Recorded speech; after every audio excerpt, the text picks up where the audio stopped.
Good morning, Yana, and thank you so much for coming onto the Vocal Mind podcast. Thank you for having me.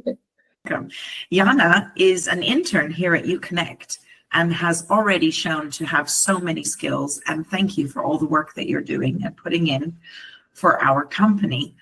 What do you feel you've enjoyed the most in your working world, and what things have you realized that maybe you wish you knew more about? I enjoyed working together in a group and also doing my own stuff, working on my own, learning things on the way.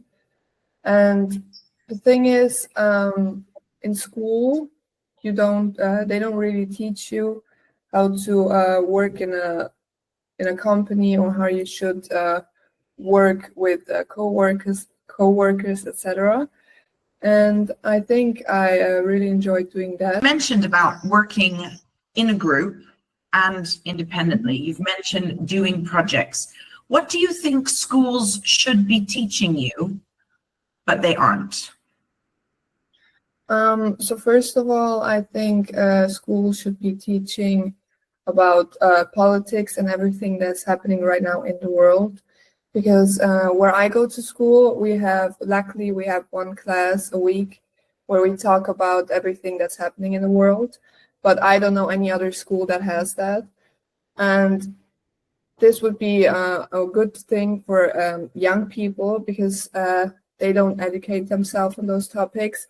And it's really important for us young people to start educating ourselves on those topics, because we are the future generation, and we should know about those things, especially politics, because in my opinion, politics right now is it's a hot topic. It is. It's very influential in our future as well, isn't it? Yes. And we should talk about it in school, because that way people can learn about it and can be more educated, because a lot of people who think certain things are uneducated, in my opinion. Yes, and uneducation or lack of education just comes from lack of experience or being informed, isn't it? So if you've not had the opportunity to talk about it or to learn about it, then there's no shame on you for being uneducated on that. It's just you haven't had that experience yet. So that's a very important thing. I believe that a lack of education on things like politics leads to small-mindedness and bigotry, because you only are going to defend or talk about what you know, rather than perhaps what someone else might be going through. Exactly, what do you think about that in regard to the whole social setting of school? How does education support young people to understand other people's opinions, other people's emotions, other people's situations that are very different to their own? All right. Well, school doesn't really teach you that. They teach you the thing that is written in their learning plan. For example, everything you have to know in math, everything you have to know in history, they teach you that.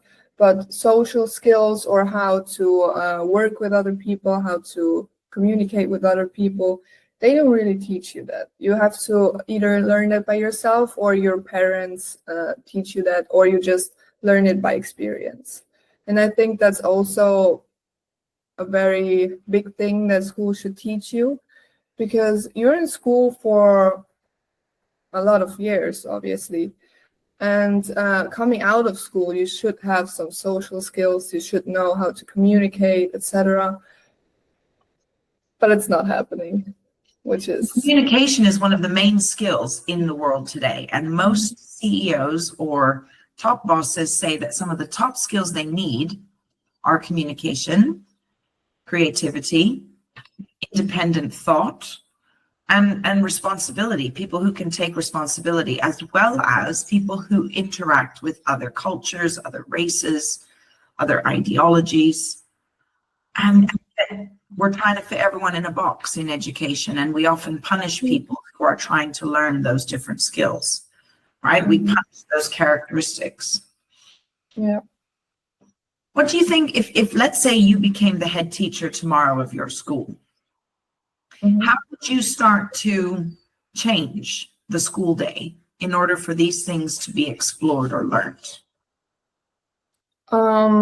If I became the head teacher, I would start by giving each student the possibility to choose their own timetable, so they can choose when they learn which topic, when they have which class.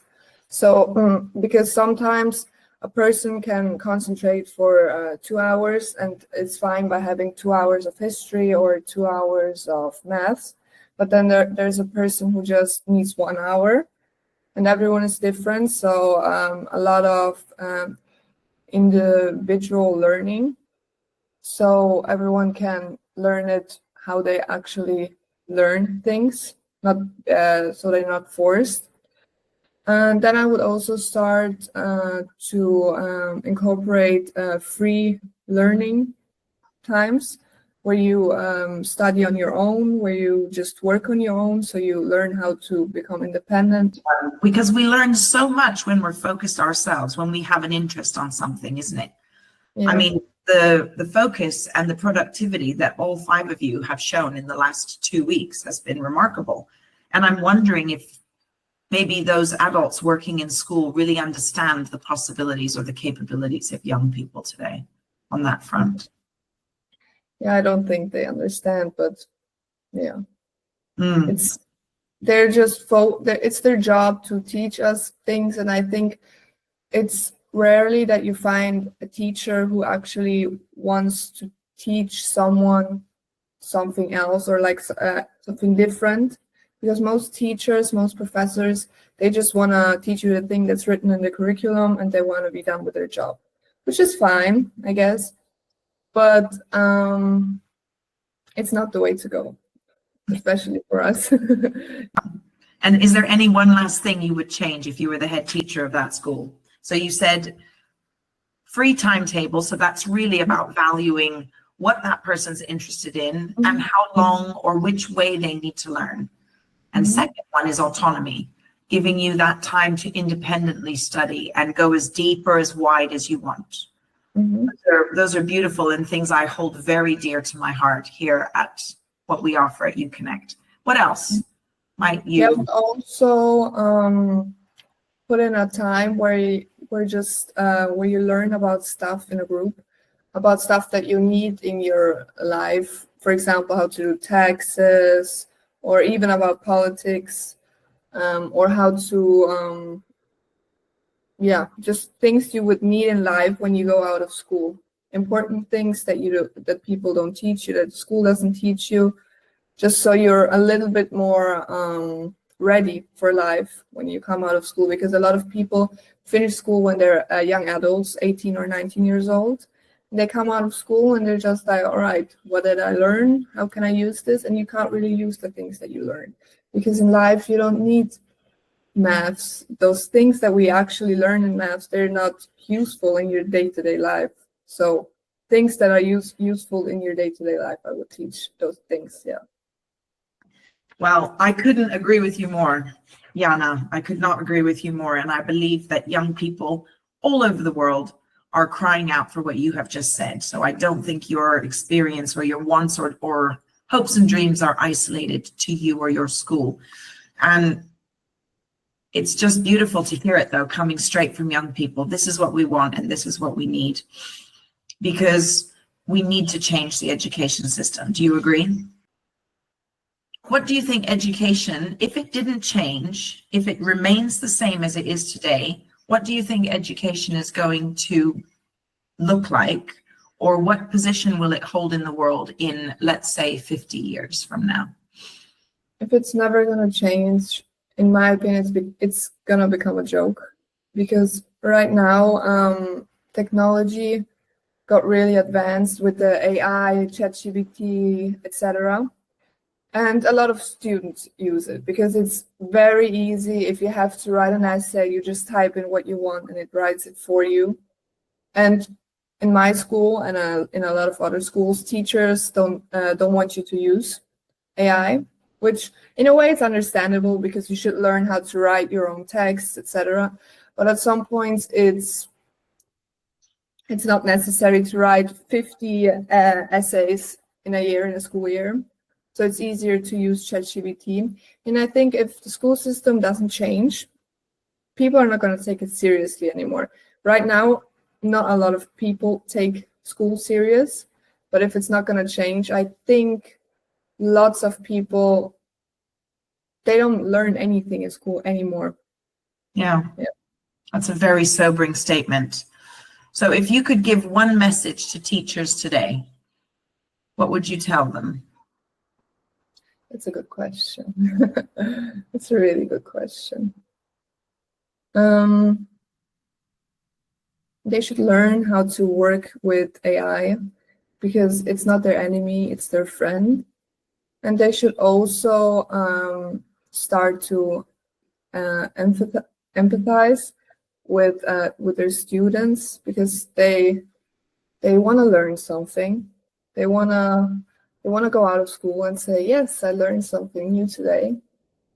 And they should just be a little bit more patient, and they should be a little bit more excited to teach things. Yeah. Wow. Very powerful. Thank you so much for what you said. And I know that it's going to resonate in the heart of at least one teacher who hears this.